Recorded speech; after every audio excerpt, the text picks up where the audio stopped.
জেলবন্দি ক্ষুদিরামের সামনে পুলিশ কাঁচের বয়ামে রাখল, যার ভেতরে স্পিরিট আভাস ছিল। তাঁরই বন্ধু প্রফুল্ল চাকির জ্যান্ত কাটা মুন্ডু। ভাবা যায়? ঘটনাটা ১৯০৮ সালের। টার্গেট ছিল অত্যাচারী কিংসফোর্ড, কিন্তু অন্ধকারের মধ্যে তারা ভুল করে বোমা ছুঁড়ে ফেললেন অন্য গাড়িতে। কিংসফোর্ড বেঁচে গেলেন, মারা গেলেন দুই নিরীহ ব্রিটিশ মহিলা। এই ভুলের পর পুলিশি ধরপকড় এড়াতে তারা দুজন আলাদা পথে পালাচ্ছিলেন।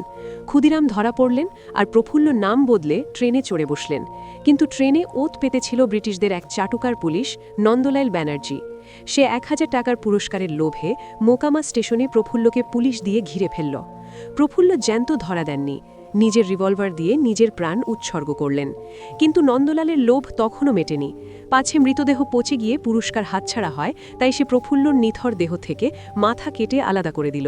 তারপর সেটাকে স্পিরিটের বয়ামে ভরে পার্সেল করে কলকাতায় নিয়ে এলো। সেই কাটা মুন্ডুর বয়ামটা এনে রাখা হলো জেলবন্দি ক্ষুদিরামের সামনে। পুলিশ ভেবেছিল ১৮ বছরের ছেলেটা বন্ধুর এই অবস্থা দেখে ভয়ে সব গোপন কথা বলে দেবে। কিন্তু ক্ষুদিরাম ভয় পাওয়া তো দূর, গর্বের হাসি হেসে বলেছিলেন, হ্যাঁ, এটাই আমার ভাই প্রফুল্ল। ও কথা রেখেছে, ইংরেজদের ছোঁয়া গায়ে লাগতে দেয়নি। তবে ইতিহাস কাউকে ছাড়ে না। যেই নন্দলাল টাকার লোভেই জঘন্য কাজ করেছিল, ঠিক ওই বছরই কলকাতার রাস্তায় বিপ্লবীরা তাকে কুকুরের মতো গুলি করে মেরে তার পাপের শাস্তি দিয়েছিল। ভাবলে ঘৃণা হয় যে ওই নন্দলাল কিন্তু একজন বাঙালি ছিল।